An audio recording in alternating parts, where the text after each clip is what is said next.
영광의 하나님을 뵙는 복된 주일 예배의 자리에 나오신 성도 여러분을 우리 주님의 이름으로 환영합니다.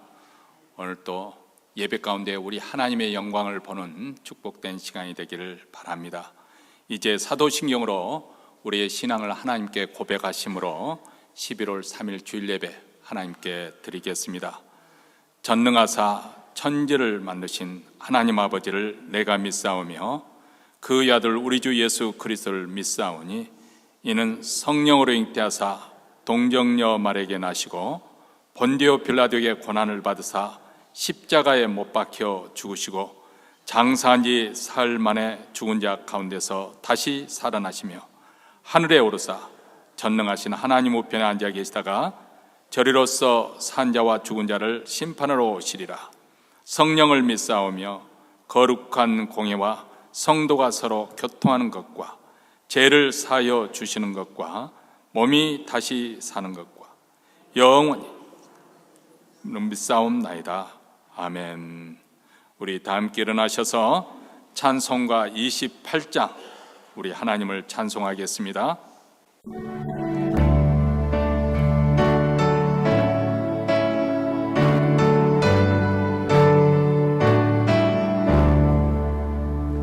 복의 근원 강림하사 찬송하게 하소서.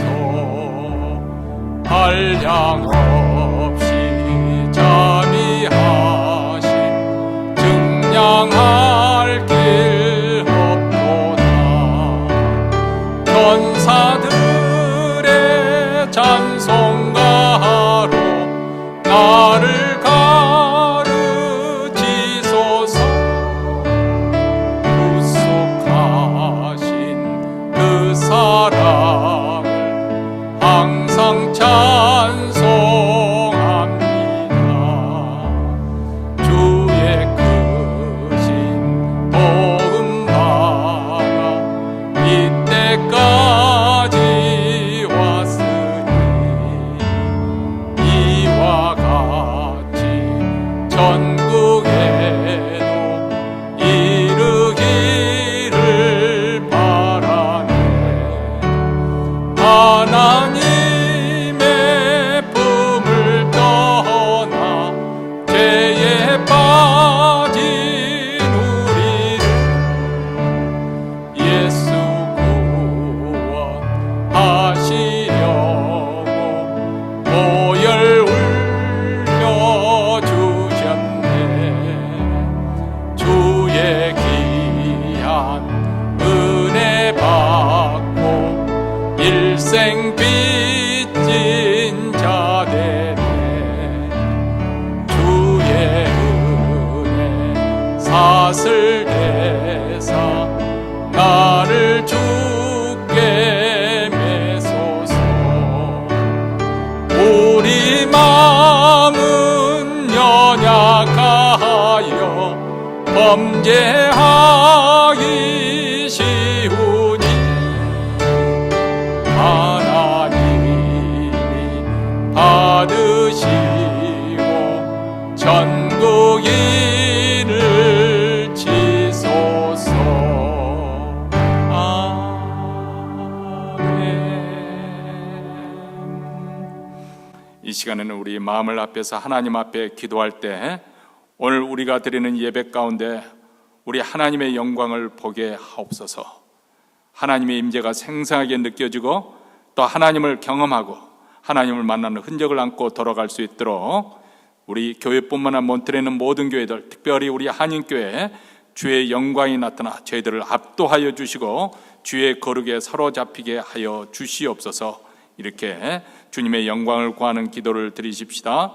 두 번째로는 지금 현재 미국은 대선이 진행 중이고 곧 대통령을 위해서 모든 위정자가 세워질 것인데 정치가 이 국가를 바꾸고 정치가 사람들을 변화시키는 것이 아니라 하나님께서 하나님의 말씀으로 복음으로 교회를 통해서 역사하는 줄 믿습니다. 하나님 이 나라와 이 민족, 이 국가가 다시 한번 소생함을 입을 수 있도록 다시 한번 부흥을 주시고 교회가 다시 소생하게 하여 주시고 복음이 크게 역사하여 많은 영혼들이 죽게 돌아오며 회개하는 역사가 일어날 수 있도록 하나님의 그 영광이 나타난 이 복음 속에 나타날 수 있도록 위해서 기도하십시다. 세 번째로는 이 아침 우리 각자 가정 간절히 소원하는 기도 제목을 하나님께 감사함으로 아뢰십시다. 자녀를 위한 것이든지 직장이나 사업터나 우리의 장래 삶을 노후를 위해서 기도한 제목을 가지고 하나님께 기도할 때 특별히 우리 교육 가운데 여러 가지 공관 가운데 있는 분들, 믿음의 위기를 만난 분들, 영적으로 또 심적으로 마음이 상하고 공관 영혼들을 위해서 기도하시되 육체적인 질병 가운데 몸져 누워 계신 분들, 또 바깥 출입이 어려운 여러 권사님들 위해서 이 시간 기억하시고 하나님 앞에 다 함께 통성으로 이러한 기도점을 가지고 기도하겠습니다. 자비로우시고 은혜로우신 하나님 아버지, 오늘도 복된 주일을 맞이하여 살아가는 성도들 한자리에 불러 모아 주셨습니다. 그리스도의 보혈을 힘입어 은혜 보좌 앞에 나왔사오니 하나님께서 우리 계배를 연락하시며 하나님의 영광을 나타내 주시옵기를 원합니다. 하나님의 영광에 저희들이 압도되기를 원합니다. 하나님의 거룩에 사로잡히는 주일 예배가 되어지기를 원합니다.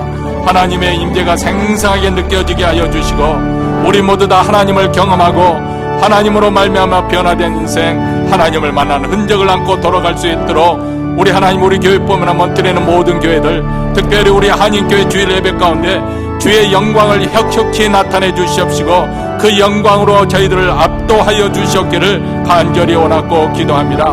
하나님 아버지, 미국은 지금 대선이 진행 중입니다. 대통령을 새로 뽑고 많은 위정자들을 세울 때인데 아버지 하나님이여, 저들의 정치가 아버지 미국을 변화시킬 수 없고 아버지 국가가 새로워질 수 없는 것 우리 주님 아십니다. 하나님께 우리가 소망을 들고 우리 하나님만이 우리에게 아버지 하며 새로움으로 역사하실 줄 믿습니다. 이 국가와 나라를 아버지 다시 한번 복음으로 아버지 분케하여 주시옵소서. 교회들이 소생함을 입고 하나님의 복음에 신실하게 증거하고 전파할 때 많은 영혼들이 주께로 회개하며 돌아오는 아버지 귀한 역사가 일어나도록 주의 교회들을 크게 흥황시켜 주시옵기를 간절히 원합니다. 온갖 불의와 악기가 성령의 불로 소멸케 되어지는 귀한 권세, 말씀의 권세와 능력이 나타나는 역사가 있기를 간절히 원하고 기도합니다. 자비로우시고 은혜로우신 하나님 아버지, 오늘도 우리 가정에 간절히 소원하는 기도점을 가지고 주님 앞에 나왔습니다. 한 해 동안 주님 앞에 기도하는 기도들이 아버지 아내가 가기 전에 속히 응답되기를 원합니다. 우리 자녀들을 위해서 기도하고 멀리 출가한 그 가정에까지 우리 하나님의 복이 형통함이 임하기를 원하고 아버지, 우리의 노후의 삶과 우리의 건강을 위해서 기도할 때 우리 하나님 들으시고 응답하여 주시옵기를 원합니다. 우리 교우들 가운데 특별히 병석에 누워 계신 분들 아버지 하나님의 주님께서 치유하여 주시옵소서. 상한 심령을 고쳐 주시옵시고 병든 영혼들을 주님께서 아버지 회복시키시고 치유하여 주시옵기를 간절히 원하고 기도합니다. 오늘도 이 예배를 통해서 우리 하나님의 선하심을 맛보게 하시고 하나님을 경험하는 위대한 사건이 일어나는 주일 예배가 되도록 주님, 우리 예배를 들으시고 우리의 기도를 응하여 주시옵기를 간절히 원하고 기도하오니 오늘도 주님의 역사가 나타나는 귀한 주일 예배가 되게 하여 주시옵기를 원하고 기도하옵나이다. 하늘에 계신 우리 아버지여, 이름이 거룩히 여김을 받으시오며 나라에 임하옵시며 뜻이 하늘에서 이룬 것 같이 땅에서도 이루어지이다. 오늘날 우리에게 일용할 양식을 주옵시고 우리가 우리에게 죄진 자를 사하여 준 것 같이 우리 죄를 사하여 주옵시고 우리를 시험에 들게 하지 마옵시고 다만 악에서 구하옵소서. 대개 나라와 권세와 영광이 아버지께 영원히 있사옵나이다. 아멘. 이제 하나님 말씀 보겠습니다. 하나님 말씀은 시편 136편 1절로부터 26절까지 우리 다 같이 한 목소리 읽습니다. 여호와께 감사하라. 그는 선하시며 그 인자하심이 영원하미로다. 모든 신에 뛰어나신 하나님께 감사하라. 그 인자하심이 영원하미로다. 모든 주에 뛰어나신 주께 감사하라. 그 인자하심이 영원하미로다. 홀로 큰 기사를 행하신 이에게 감사하라. 그 인자하심이 영원하미로다. 지혜로 하늘을 지으신 이에게 감사하라. 그 인자하심이 영원하미로다. 땅을 물 위에 펴신 이에게 감사하라. 그 인자하심이 영원하미로다. 큰 빛들을 지으신 이에게 감사하라. 그 인자하심이 영원하미로다. 해로 낮을 주관케 하신 이에게 감사라. 그 인자하심이 영원함이로다. 달과 별들로 밤을 주관케 하신 이에게 감사라. 그 인자하심이 영원함이로다. 애굽의 장자를 치신 이에게 감사라. 그 인자하심이 영원함이로다. 이스라엘 저희 중에서 인도하여 내신 이에게 감사라. 그 인자하심이 영원함이로다. 강한 손과 표심팔로 인도하여 내신 이에게 감사라. 그 인자하심이 영원함이로다. 홍해를 가르신 이에게 감사라. 그 인자하심이 영원함이로다. 이스라엘로 그 가운데로 통과케 하신 이에게 감사라. 그 인자하심이 영원함이로다. 바로와 그 군대를 홍해에 엎드려뜨리신 이에게 감사라. 그 인자하심이 영원함이로다. 그 백성을 인도하여 광야로 통과케 하신 이에게 감사라. 그 인자하심이 영원함이로다. 큰 왕들을 치신 이에게 감사라. 그 인자하심이 영원함이로다. 유명한 왕들을 죽이신 이에게 감사라. 그 인자하심이 영원함이로다. 아모리인의 왕 시온을 죽이신 이에게 감사라. 그 인자하심이 영원함이로다. 바산 왕 옥을 죽이신 이에게 감사라. 그 인자하심이 영원함이로다. 저희의 땅을 기업으로 주신 이에게 감사라. 그 인자하심이 영원함이로다. 곧 그 종 이스라엘에게 기업으로 주신 이에게 감사라. 그 인자하심이 영원함이로다. 우리를 비천한 데서 기념하신 이에게 감사라. 그 인자하심이 영원함이로다. 우리를 우리의 대적에게서 건지신 이에게 감사라. 그 인자하심이 영원함이로다. 모든 육체에게 식물을 주신 이에게 감사라. 그 인자하심이 영원함이로다. 하늘의 하나님께 감사라. 그 인자하심이 영원함이로다. 아멘. 11월은 추수감사주일이 들어있는 감사의 달입니다. 제가 11월 될 때는 감사에 관한 그리고 하나님께 찬양한 그런 제목으로 말씀을 준비를 합니다. 우리 신앙생활에 이렇게 감사를 강조하는 까닭은 추수감사할 때 감사한금을 많이 하라, 그것 때문에 하는 것 아닙니다.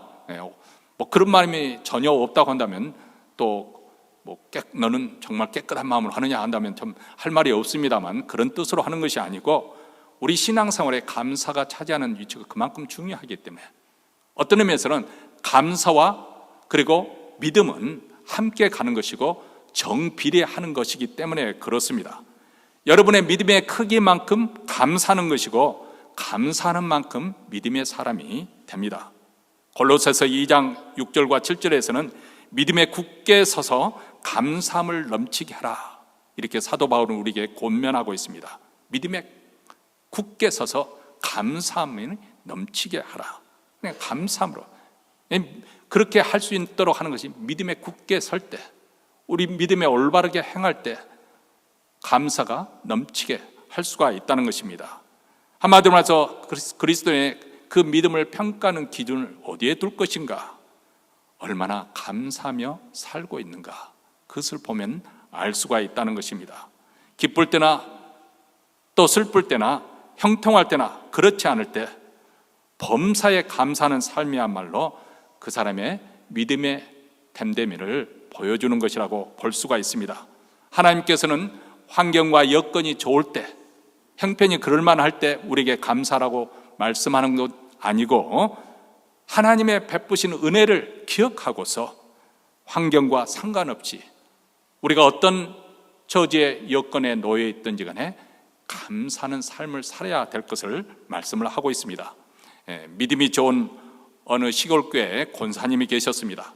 여름 땡볕에 밭을 메고 있었는데 햇볕은 아주 뜨겁고 잡초는 아주 끝이 없어서 매도 온종일 매도 끝이 없으니까 자연적으로 짜증이 아주 만땅이 될 만큼 그렇게 짜증이 날 대로 나 있는 그런 상황이었습니다. 그때 사단이 살금이에 와서 그 권사님을 유혹하기를, 아무개 권사야, 내가 이래도 감사할 수 있겠니? 하고 그렇게 속삭이니까 권사님이 그 악마의 괴교를 물리치기로 한참을 궁리하다가 이렇게 감사기도 했다고 합니다. 하나님 감사합니다. 이 많은 잡초가 만약 메뚜기가 되어서 이리저리 껑충껑충 뛰어다니려면 얼마나 김매기가 어려웠겠습니까? 그런데 한 자리가 있으니까 내가 호미로 콕 찍어가지고 확 뽑아버리니까 얼마나 시원한지 너무너무 감사합니다. 그렇게 감사 기도를 했다는 것이죠. 유머긴 하지만은 똑같은 상황 속에서도 얼마든지 우리는 하나님의 은혜를 생각하면서 감사할 수 있어야 된다는 것입니다. 오늘 말씀 시편 136편은 이제 순례객들이 마침내 예루살렘 성전을 바라보면서, 아니 예배자들이 성전을 향해서 올라가면서 부르는 감사 찬양시입니다. 어쩌면은 저희들처럼 추수감사할 때, 하나님께 감사할 때 이렇게 공동체로 하나님께 단체로 감사하는 그런 찬양시입니다. 여기 보면 앞에 어떠하니 감사라, 그리고 후렴구로서 그 인자심이 영원함이로다, 이렇게 구성이 되어 있습니다. 앞에 선두주자가 어쩌면 제사장이 감사 기도 제목을 이렇게 나열하면 예배자들이 뒤따라가면서 입을 모아서 그 인자심이 영원함이로다. 그래서 오늘 1절부터 26절까지 우리가 한 목소리를 읽었지만은 사실 사회자인 제가 앞부분을 이렇게 선창을 하면 여러분은 뒤따라서 그 인자심이 영원함이로다 이렇게 주고받고 해야 원래 본시의 의도에 맞게 그렇게 낭송하는 것입니다. 마치 우리가 그 시골 예전에 그 풍년이 되어가지고 가을철에 동네 그 농악팀을 구성을 해서 민요를 부르는 것과 같죠. 한 사람이 앞에서 선창을 하지 않습니까? 뭐 어떻게 해서 그렇게 뭐라고 말을 하면은 뒤에 있는 사람들은 그 꽹과리 소리와 함께 뭐라고 말합니까? 쾌치나 칭칭나네 하고 후렴을 주는 거예요. 바로 이 시 구성이 바로 그런 대목으로, 그런 구조로 되어 있습니다. 그런데 그 이유가 무엇이냐?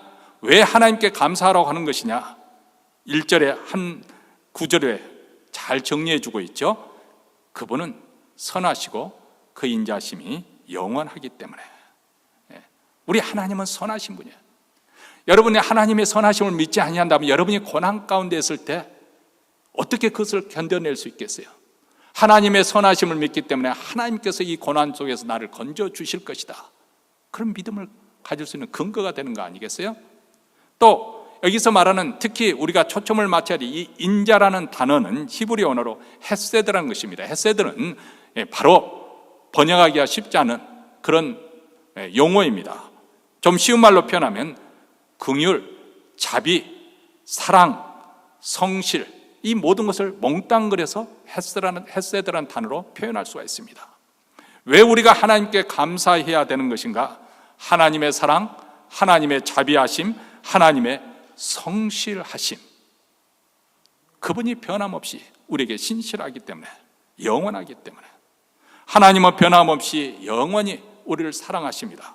영원히 우리에게 자비를 베푸십니다. 여러분, 이 영원이라는 단어가 우리에게 별로 마음에 닿지 않을 수가 있어요. 왜냐하면 피조물인 우리에게는 한계가 있기 때문에 영원이라는 그 존재 자체를 체험할 수가 없기 때문에 그렇습니다. 한마디로 처음부터 끝까지, 하나님은 처음부터 끝까지 지속적으로 성실하게 변함없이 우리를 사랑하신다는 것입니다. 지금까지도 사랑하셨을 뿐 앞으로도 우리 하나님은 해전한 그림자도 없으신 그 하나님의 사랑으로 사랑하실 것입니다. 이런 하나님의 사랑에 대해서 사도 바울은 에베소서 1장 4절과 5절에서 이렇게 표현합니다. 곧 창세전에 그리스도 안에서 우리를 택하사 우리로 사랑 안에서 그 앞에 거룩하고 흠이 없게 하시려고 그 기쁘신 뜻대로 우리를 애정하사 예수 그리스도로 말미암아 자기의 아들들이 되게 하셨으니, 하나님께서 얼마나 우리를 사랑하셨는가? 창세전에, 우리가 태어나기도 전에, 우주가 생성되기도 전에 이미 그리스도 안에서 우리를 하나님의 자녀로 선택하셨다. 다시 한번 우리가 이 땅에 우연히 태어난 것이 아니라는 거예요. 우리가 우연히 예수를 믿게 되는 것이 아니라 하나님의 선택이 있었다는 것입니다. 거룩하고 흠이 없는 자녀로 만들기 위해서 기쁘신 하나님의 뜻 가운데서 우리를 선택하셨고 애정하셨습니다.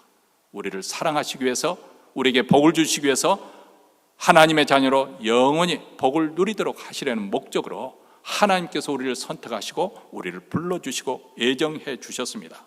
여러분, 하나님의 위대한 구원의 경륜과 역사에 우리가 듣고, 또 삼위일체 하나님께서 어떻게 나 같은 죄인을 위해서 함께 역사하셨는가. 성부 하나님께서는 우리를 하나님의 자녀로 선택하셨고 우리를 부르시고 예정해 주셨는데, 성자 하나님이신 예수 그리스도는 자신의 피를 흘려서 우리를 구속해 주셨습니다. 그리고 성령 하나님께서는 우리를 그리스도 안에서 복음을 듣는 우리에게 인을 쳐 주셨다. 하나님의 소유됨을 인을 쳐 주셨습니다. 이렇게 삼위일체 하나님이 나 같은 죄인을 위해서 열심으로 이렇게 구원의 사역을 이루셨다는 것을 생각할 때, 그것이 깨달아지고 믿어지면은 우리 몸에 전율이 돋고 우리 눈에는 눈물이 솟구칠 수밖에 없을 것이고, 우리 입술에는 감사 찬송이 저절로 터져 나오게 될 것입니다. 그리고 이런 하나님을 우리가 정말 믿는다고 한다면 아무리 힘든 가운데서도 우리는 감사 기도를 드릴 수가 있습니다. 그분의 선하심을 우리가 진정으로 믿기 때문에 어려운 공경 속에서 감사할 수 있고, 그분의 인자하심을 믿기 때문에 우리가 지금 현재 극한 슬픔을 만났다 하더라도 또 다른 한쪽에서는 그 하나님으로 인해서 감사할 수가 있습니다. 만약 우리에게 이런 믿음이 없다고 한다면 우리는 공경에 빠졌을 때, 어려운 일을 만났을 때, 환난을 만났을 때 원망과 불평을 늘어놓게 될 것입니다. 그런데 하나님의 선하심을 믿기 때문에, 하나님의 인자하심을 믿기 때문에 우리는 감사할 수 있는 것이죠. 시편 136편에도 시인은 크게 세 가지로 우리 하나님을 감사하며 찬송을 하고 있습니다. 첫째는 창조주 하나님을 감사하며 찬송하고 있고, 두 번째로는 구원의 하나님을 감사하며 찬송을 하고 있고, 세 번째는 오늘 나의 필요를 채워주시고 공급해 주시는 그 하나님을 감사하며 찬송을 합니다. 자, 2절 말씀을 먼저 보겠습니다. 모든 신에 뛰어난 하나님께 감사하라. 그리고 3절에서는 모든 주에 뛰어나신 주께 감사하라, 이렇게 말합니다. 여러분, 우리가 살고 있는 이 세상에는 수많은 신들, 수많은 우상들이 있습니다. 어느 민족이든지 어느 종족이든지 어느 부족이든지 신이라고 부르는 그런 존재를 섬기지 않는 외에는 없습니다. 다 종족마다 부족마다 나름대로 섬기는 신들이 있습니다. 그런데 이런 우상의 한계가 무엇인가? 바로 이전 135편에 보면은 135편이 15절부터 18절에 보면 이렇게 말씀합니다. 열국의 우상은 은금이요, 은이나 금으로 이렇게 치장을 했지만은 사람의 손으로 만든 것이라. 입이 있어도 말하지 못하며 눈이 있어도 보지 못하며 귀가 있어도 듣지 못하며 그들의 입에는 호흡도 없나니 그것을 만든 자와 그것을 의지하는 자가 다 그것과 같도다. 이 세상에 있는 모든 우상들, 그 신이라고 불리는 그것들은 자신의 안녕과 행복을 확보하기 위해서, 혹시라도 우리 가정에게 어떤 재앙이 임하지 않기 위해서 그들이 만들어낸 만들어서 신이라고 부르는 거죠. 우상입니다. 그들 스스로 만들어낸 거예요. 그런데 실질적으로 그 신이 존재하느냐? 존재하지 않습니다. 그렇기 때문에 입이 있어도 말하지 못하고 눈이 있어도 보지 못하고 귀가 있어도 듣지를 못하는 것이죠. 손이 있어도 우리를 도울 수 없는 것이 세상의 우상들입니다. 근데 여호와 하나님은 어떤 분이신가? 출애굽기 3장 14절에 보면 하나님께서는 모세가 내가 애굽에 가서 내 동족에게 여호와 하나님이 내게 나타났다, 그렇게 말하면 하나님을 뭐라고 내가 소개하겠습니까? 하나님을 무엇이라고 말하겠습니까? 하나님의 이름이 무엇입니까? 그러자 하나님께서 모세에게 자기를 이렇게 소개하며, 나는 스스로 있는 자다. I am that I am. I am who I am. 나는 스스로 있는 자, 자존자, 지존자, 모든 것을 존재케 하시는 분, 태초부터 스스로 존재하시는 분, 곧 창조주 되심을 말씀하고 있습니다. 그래서 홀로 크고 귀한 일을 행하시는 분이십니다. 우리 하나님은 누구의 도움이 필요하신 분이 아니시고 또 누구의 도움도 받지 아니하십니다. 홀로 이 우주 만물을 설계하시고 말씀으로 창조하시고 지금도 이 우주 만물을 운행하고 계십니다. 5절 말씀에 보면 그 하나님의 지혜로 하늘을 지으셨습니다. 때가 되면 하늘에서 비도 내리고 눈도 내립니다. 계속 비를 내리면, 만약에 계속 비만 계속 퍼부어진다면 어떻게 되겠습니까? 온 세상에 물난리가 날 것입니다. 그렇지 않아도 지금 그 기후 변화로 인해서 엄청난 재앙들이 지금 많이 세계 이곳저곳 터지지 않습니까? 며칠 전 스페인 발렌시아만 하더라도 그 1년에 걸쳐서 내려야 할 그 강우량이 8시간에 갑자기 쏟아지고 또 경보도 늦는 바람에 그 사상자가 200명이 넘는 사람이 죽는 참변이 일어났습니다. 제가 사진 보니까 막 차들이 그냥 한데 그냥 막 산더미처럼 쌓여 있는 모습을 봤습니다. 그러니까 비가 내려도 골고루 내려야 되는데 그 짧은 시간에 그 비가 한꺼번에 쏟아져 버리니까 미처 피하지 못하고 그런 비극적인 일을 만난, 만약 우리에게도 그런 일이 벌어진다면 어디로 피하겠습니까? 만약 1년 내내 눈을 퍼부어진다면 온 세상이 꽁꽁 얼어붙어 죽을 것입니다. 그런데 하나님께서 이른 비와 늦은 비를 골고루 내려주십니다. 또 6절에 보면 땅을 물 위에 펴시는 하나님께 감사하라.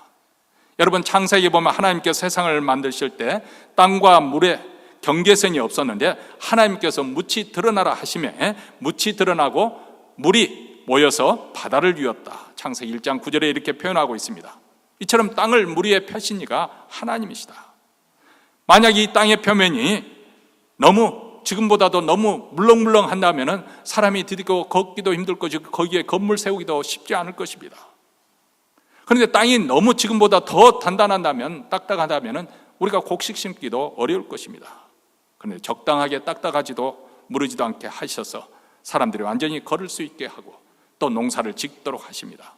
또 바다는 어떻습니까? 바다는 마치 거대한 냉동과 같이 바닷속에 수많은 물고기와 조표를 두시고, 그래서 우리가 필요할 때마다 싱싱한 채로 또 잡아서 우리에게 공급받게 하십니다.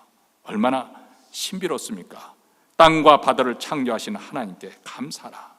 그리고 8절 9절에서는 해로 낫을 주관하게 하시니 달과 별대로 밤을 주관하신 이에게 감사라고 말합니다.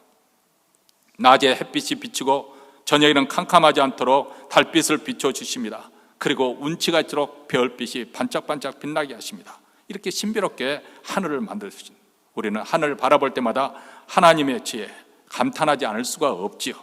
그런데 여러분, 여기서 우리가 함께 한 번 더 생각해야 할 것은 고대 중동 사람들에게서 태양이라고 하는 것은, 이 해라는 것은 숭배의 대상으로 섬겼다는 것입니다. 다신교를 믿는 나라에서 태양을 신으로 섬기지 않는 나라는 거의 없을 정도입니다. 특히 애굽의 바로의 왕은 태양의 아들이라, 그래서 반신반인으로 이렇게 왕을 신처럼 떠받드는 숭배를 했습니다. 태양을 섬겼기 때문에. 또 달도 숭배의 대상이 되는 마찬가지였습니다. 달은 밤에 일도 해주게 하고 여행도 다니게 해주는 신적인 그런 존재로 여겼던 것이죠. 그래서 해와 달과 별들이 빛을 잃어버린다는 것은 심판의 상징으로 그렇게 여겼습니다.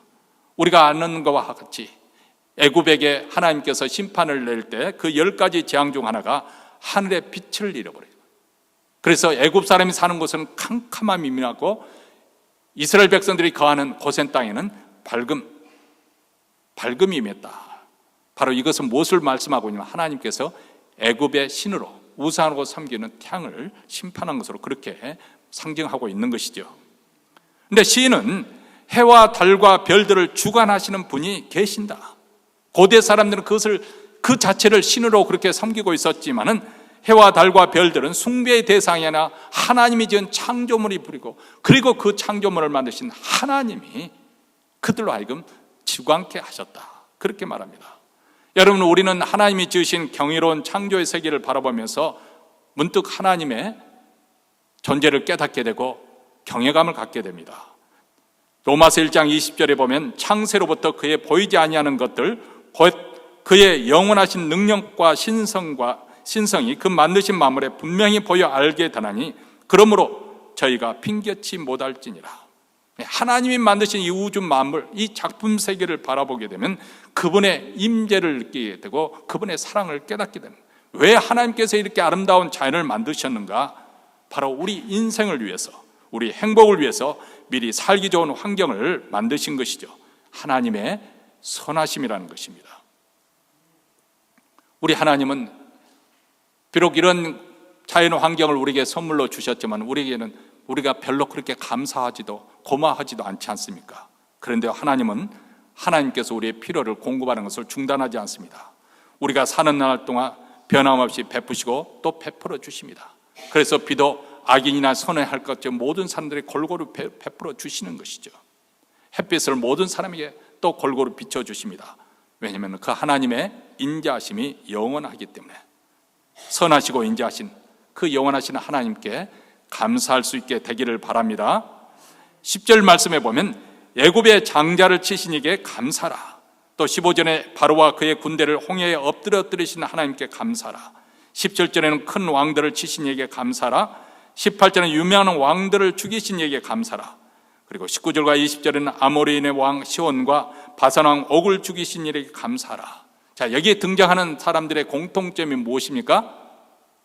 옛적 이스라엘 백성들을 대적하고 그리고 해하려 했던 원수들입니다.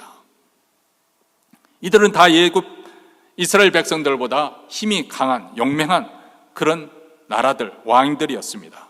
이스라엘의 힘으로는 도저히 그 세력에서 빠져나올 수가 없었던 것이죠. 그런데 하나님께서 앞서가시며 그들을 물리쳐 주셨습니다. 하나님의 강한 손과 표심팔로 그들을 인도하여 내셨고, 그래서 적과 꿀이 흐르는 땅, 그 가나안 땅을 그들의 기업으로 차지하도록 허락해 주셨습니다.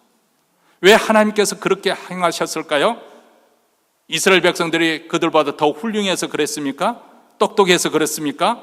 힘이 있어서 그렇습니까? 아닙니다.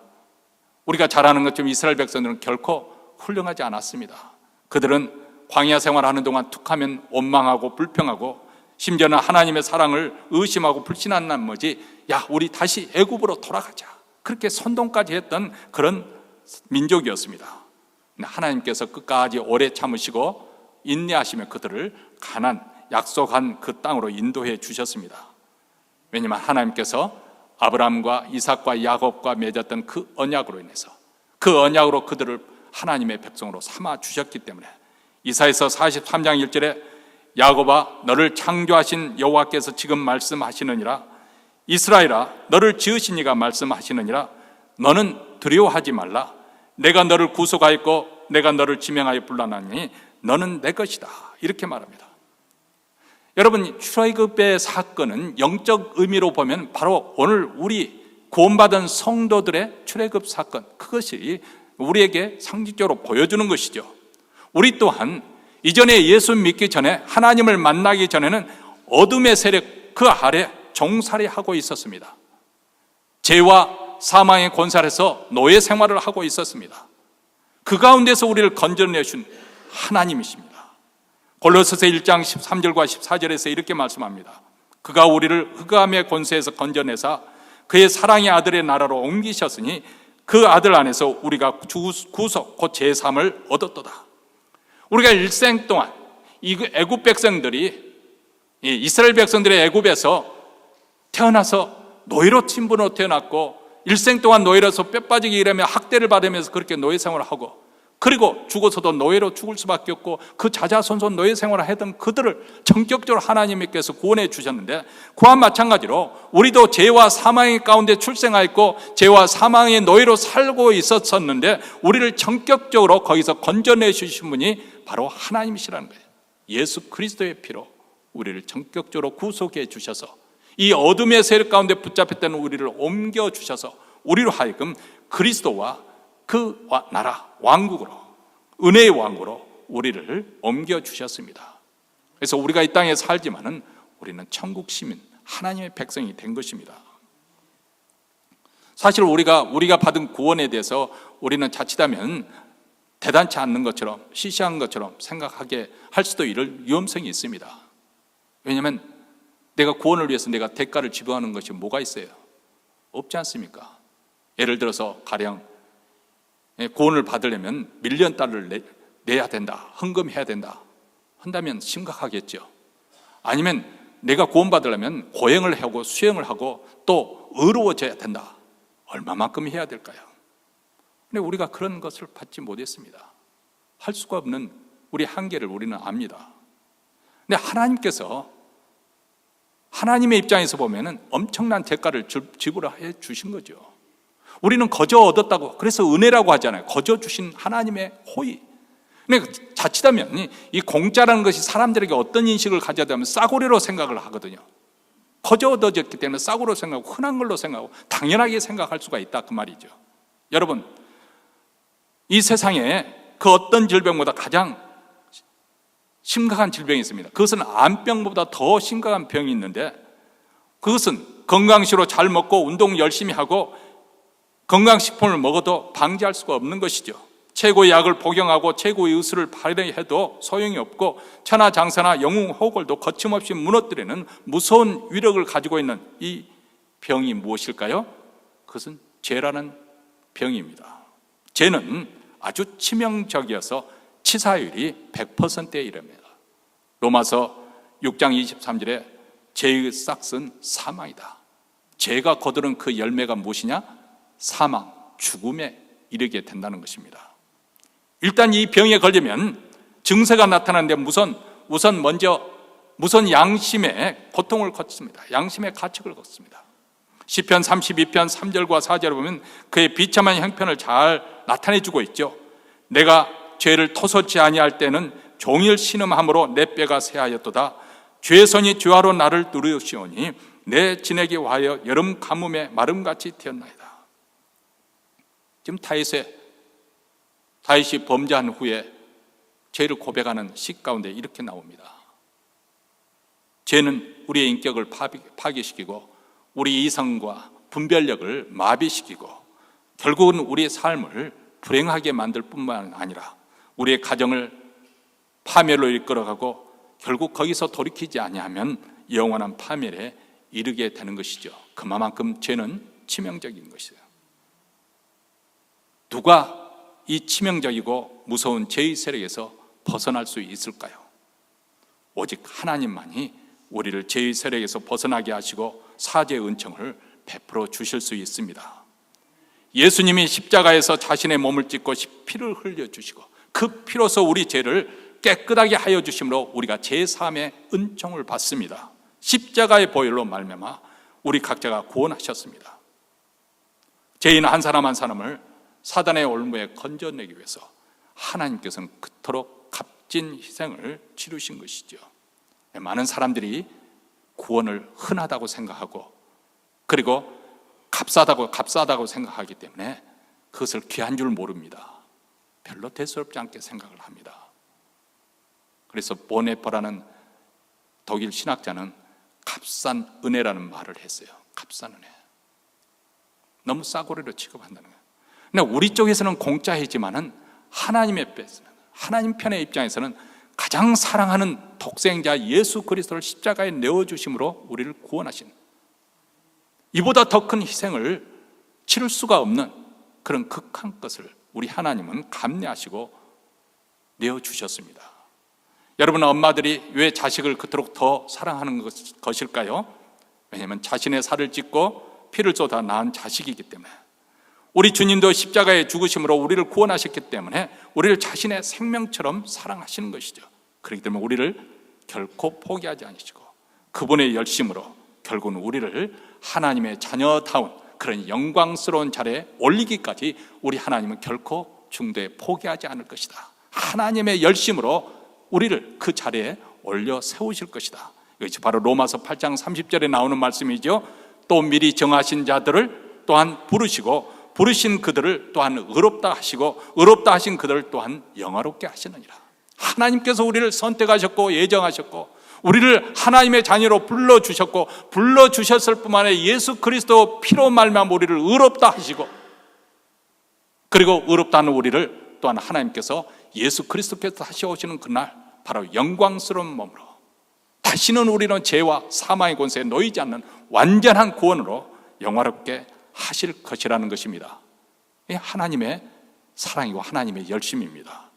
그렇기 때문에 우리에게 아무리 원수가 무섭게 달려들고 거센 풍랑이 몰아치고 참담한 환경에 놓여있다 할지라도 우리가 가지고 있는 재물이 무너졌고 질병으로 해서 고통을 겪고 있는다 할지라도 여러분, 우리가 두려워하지 않을 이유가 있습니다. 그것은 하나님이 함께 하신다. 하나님께서 우리 믿는 자들을 지켜주신다. 그래서 히브리서 기자는 우리에게 이렇게 권면합니다. 돈을 사랑치 말고 있는 바를 족한 줄로 알라.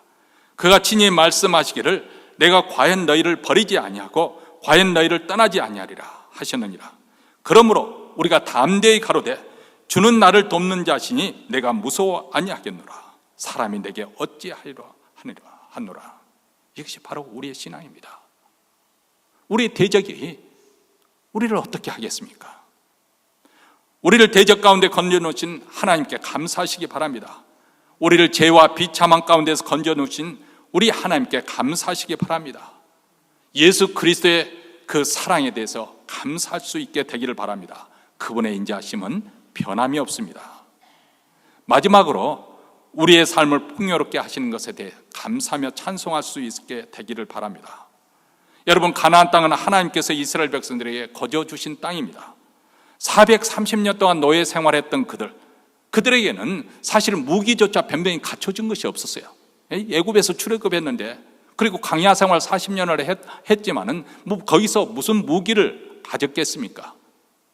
사사기서에 보면 그들이 농기구를 벼릴 때, 그것을 벼리기 위해서 이제 대장간에 가야 되는데 자기들 자체적으로 철을 벼를 만한 그런 것이 그 기술이 없었기 때문에 이제 평지인 블레셋 그 마을에까지 내려가서 농기구를 이렇게 벼른 장면이 나옵니다. 그러니까 다시 말하면 일곱 부족들은 이미 철긴 문명을 가지고 칼과 창이 철로 무장되어 있는데, 유대 사람들은 지휘자나 겨우 사울 왕들 보면 사무엘상에 보면 사울 왕 정도고 칼을 가지고 있는 정도이고, 나머지 군대들은 그 양치기들이 쓰는, 양을 몰 때 쓰는 그런 막대기 들고, 그리고 돌팔매질하는 그 돌팔매 그것을 들고 나가서 전쟁하는 그런 행국이었는데, 과연 그들의 능력으로 그 땅을 차지할 수 있겠어요? 일곱 부정의 그 강성한 민족을 어떻게 진멸할 수 있겠습니까? 그럼에도 하나님께서는 그 땅을 차지하게 하셨습니다. 그래서 그 약속의 땅에서, 하나님 백성 그 땅에서 그들이 짓지 아니한 집에서, 또 그들이 농사 짓지 않은 그 곡식을 또 과손해서 그 수확물을 가지고 즐길 수 있는 샬롬을 그들에게 허락해 주셨습니다. 하나님께서 이렇게 그들에게 필요한 모든 것을 채워주셨을 뿐만 아니라 심지어는 그들의 백성들이 정말 하나님께 패역과 반역에도 불구하고 우리 하나님은 여전히 신실하게 역사하셨던 것을 성경을 말씀해 주고 있습니다. 여러분, 하나님은 이렇게 우리를 구원해 주실 뿐만 아니라 그 후에도, 구원 후에도 우리를 책임져 주시는데, 심지어는 우리의 먹을 것과 입을 것을 주사 우리의 현실적인 필요도 공급해 주시는 분이시다. 그래서 25절에 모든 육체에게 먹을 것을 주신 이에게 감사라, 그 인자하심이 영원하미로다. 여러분, 하나님께서 얼마나 섬세하게 이 세상을 만드셨는지 우리에게 부족함이 없도록 살도록 섬세하게 그렇게 보살펴 줍니다. 땅에 열매를 맺어서 인간으로 하여금 그 열매를 먹고 살 수 있도록 농부가 땅에 씨를 뿌립니다. 그러나 그것을 자라게 하신 분이 우리 하나님이세요. 적절하게 비가 내리게 하시고 햇빛을 공부하신 분이 우리 하나님이시고, 어리석은 농부는 내가 씨를 뿌려서 내가 열심히 김을 매서 내 힘으로 내가 먹고 산다고 하려는지 모르지만은 사실 하나님의 은혜 아니고서는 어떻게 우리가 가을에 수확을 거둘 수가 있겠어요? 농사만 그렇습니까? 이 땅에서 홀로 사는 사람이 누가 있습니까? 벌써 태어날 때부터 부모의 도움이 필요한 것이고, 자라면서 또 여러 이웃들의 도움이 필요하지 않습니까? 공부를 잘하더라도 우리 하나님께서 머리를 주셨기 때문에 감당할 수 있는 것이고, 사업을 잘하더라도 재물을 얻을 수 있는 그것은 재물을 모을 수 있는 그런 은사를 주셨기 때문에 가능한 것입니다. 여러분, 하나님께서 우리 인생에 얼마나 복되게 하시는지, 물론 죄로 인해서 망가진 그 사회에 나서 많은 불의하고 부정한 일들이 많이 행행하고 있습니다만은, 하나님께서 우리에게 주신 원래 하나님의 우리에게 향하는 계획은 우리에게 주시고자 하는 평안은 시편 65편 10절로부터 13절에 잘 나타나 있습니다. 주께서 밭고랑에 물을 넉넉히 대사 그 이랑을 평평하게 하시고 또 담비로 부드럽게 하시고 그 싹에 복 주시나이다. 주의 은탁으로 연사에 관 씌우시니 주의 길에는 기름이 떨어지며 들의 초장에도 떨어지니 작은 산들이 기쁨으로 띠를 띄었나이다. 초장에는 양떼가 입혔고 골짜기는 곡식이 입혔으며 저희가 다 즐거이 외치고 또 노래하나이다. 자, 이 그림만으로 시를 읊는 시인의 그 풍족함, 부유함을 한번 상상해 보시기 바랍니다. 시인은 주의 은택으로 연살에 관을 씌우셨다. 여기서만 1년 농사를 차고 넘치도록 하나님께서 복을 주셨다. 여러분, 이 감사 고백이 우리 모두의 고백이 되기를 바랍니다. 우리가 미국에 살다 보니까 풍족하게 먹고 마시고 사는 것을 당연하게 여길 수가 있습니다. 그래서 마치 매 순간 우리가 호흡하면서도 공기의 고마움을 모르면서 사는 것과 같습니다. 우리가 하나님의 은혜 아니고서는 어떻게 이 모든 것이 다 가능하게 되었는지. 사실 지금은 오히려 건강할 때는 이런 것을 당연하게 여기죠. 근데 여러분, 큰 수술을 마친 환자들이 기다리고 있는 것이 있습니다.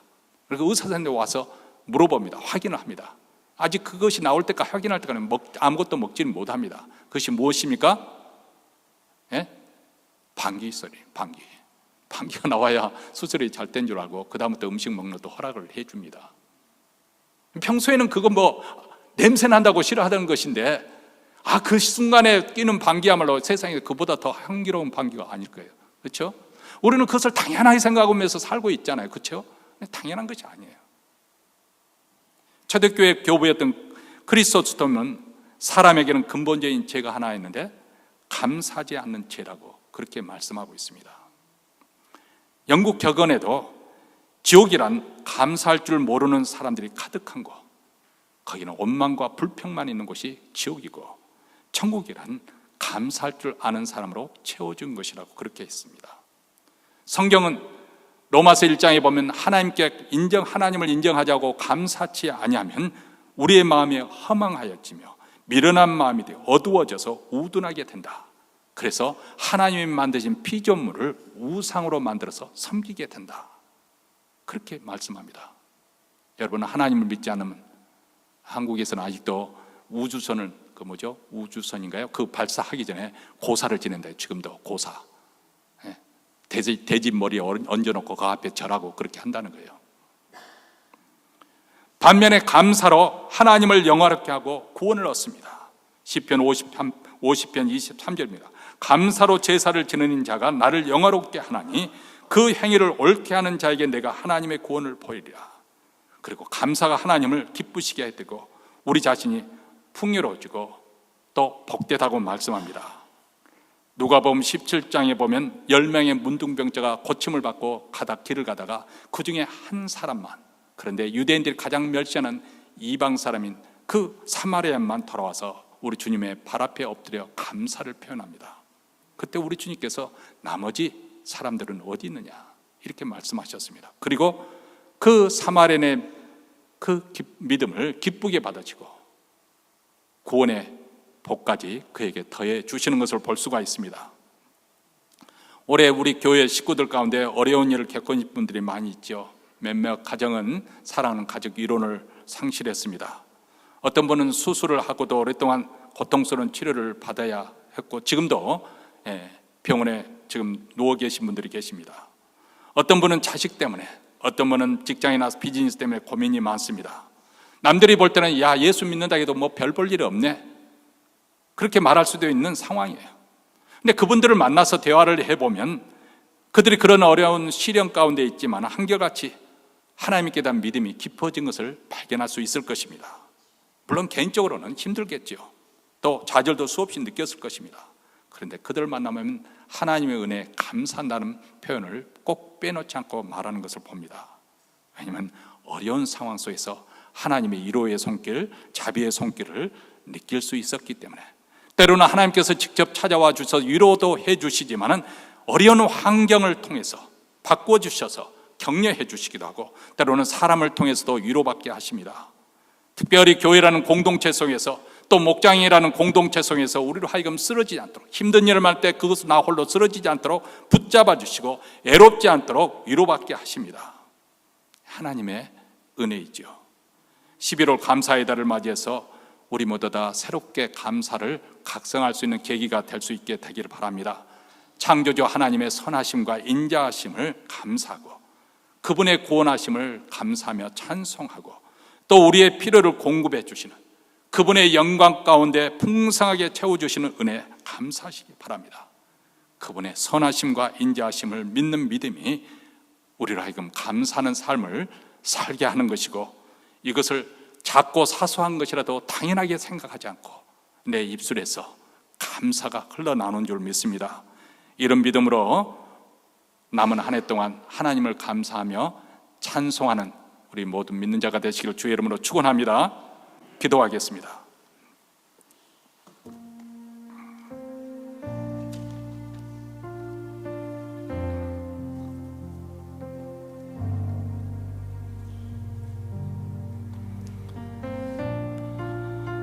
사랑하는 성도 여러분, 현대사회는 아주 바쁩니다. 분주합니다.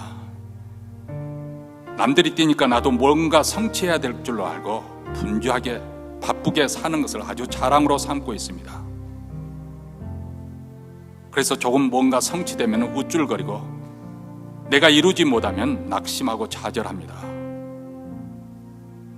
그렇게 살다 보니 우리는 작고 사소한 일에 감사할 줄 모르고 그 대신에 원망과 불평하는 사람이 어느덧 되어버리는 우리 자신의 모습을 발견합니다. 성도 여러분, 우리가 받은 구원은 결코 작은 것이 아닙니다. 우리에게 주어진 이 자연 환경이 거저 준 것이 아닙니다. 우리가 매일 누리고 있는 평범하고 보잘것없는 것일정정 그것도 우리 하나님이 공급해 주셔야 가능한 것입니다. 어느 것 하나 당연한 것, 거저 주어진 것이 어디 있습니까? 하나님의 은혜를 떠나서는 우리는 아무것도 아닙니다. 이러한 감사를 가지고 11월 그리고 12월 마지막 시간들을 채우십시다. 하나님을 찬송하십시다. 진정으로 우러나는 마음으로 하나님 감사합니다. 기도하는 우리 모두가 될 수 있게 되기를 바랍니다. 하나님 아버지 감사합니다. 이제 연말을 앞둔 시점에서 다시 한번 우리의 살아온 올 한 해 동안 하나님의 베푸신 은혜를 상기해 봅니다. 하나님께서 섬세하게 우리를 보살펴 주시고 우리에게 힘을 주시고 생명을 호흡을 연장하게 하여 주시고 우리의 필요한 것을 공급해 주시고 그러나 무엇보다도 영적인 신령한 복으로 충만하게 채워주심을 감사합니다. 오늘 또 이러한 감사의 마음을 담아 예물을 가지고 하나님 앞에 나왔습니다. 마음으로 드리는 그 예물 받아주시고 주의 나라를 위해서 힘있게 전파되어 저를 동안 하나님의 은혜를 모르는 저들에게 감사 찬양으로 채워지는 귀한 밑거름이 되게 하옵소서. 땅끝까지 복음이 전파되게 하시고 우리 북한 동포에까지 복음이 전파되어 소망 있는 인생이 되게 하옵소서. 우리 구주 예수 그리스도 이름으로 기도합나이다. 아멘. 우리 다 함께 일어나셔서 마지막 찬양 결단의 마음으로 부르시겠습니다. 은혜.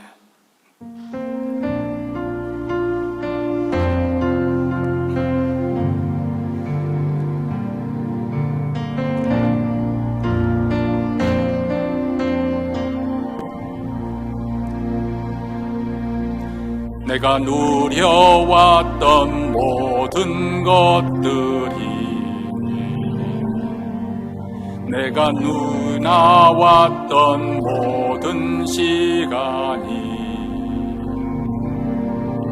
내가 걸어왔던 모든 순간이 당연한 것 아니라 은혜였소. 아침 해가 뜨고 저녁 녹고 봄의 꽃향기와 가을의 열매 변하는 계절의 모든 순간이 당연한 것 아니라 은혜였소. 모든 것이 은혜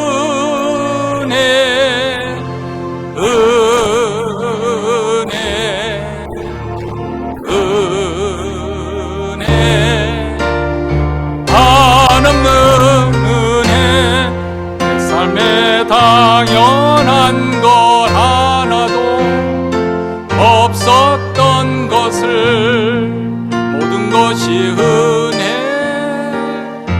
은혜였소.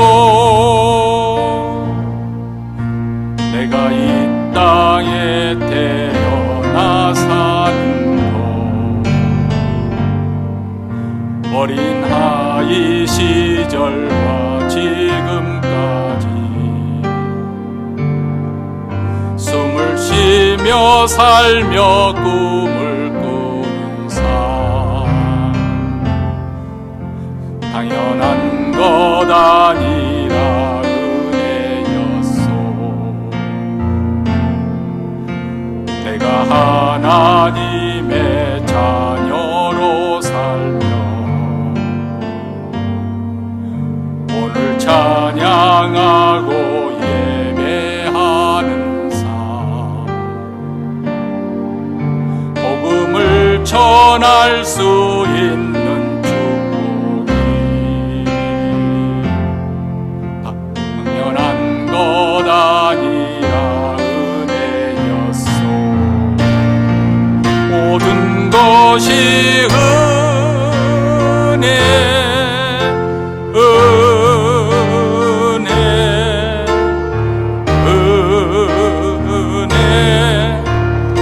한없는 은혜, 내 삶에 당연한 거 하나도 없었던 것을, 모든 것이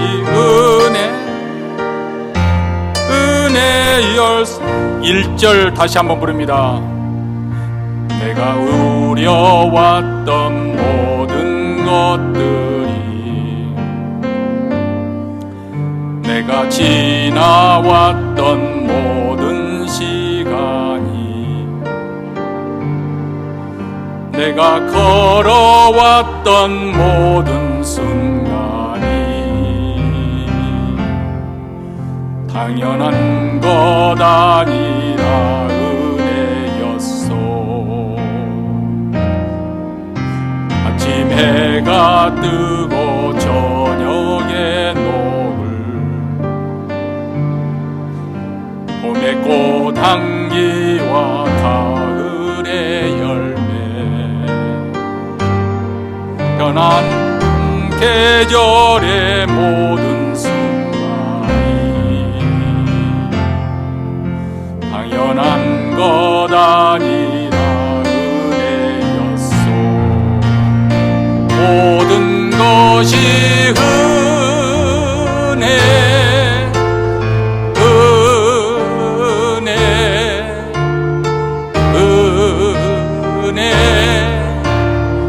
한없는 은혜, 삶에 당연한 거 하나도 없었던 것을, 모든 것이 은혜,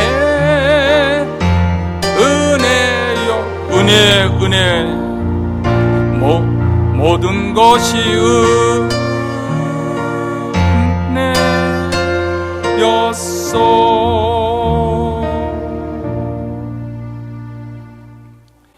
이제는 우리 주 예수 그리스도의 은혜와 하나님 아버지의 무한하신 사랑과 성령의 교통하심이 당연한 것이 아니라 이 모든 것이 하나님의 은혜였음을 고백하며 그 믿음대로 살기로 다짐하며 이 자리를 떠나는 사랑하는 주의 백성들, 그 가정과 기업과 교회 위에 영원토록 함께 있을지어다. 아멘.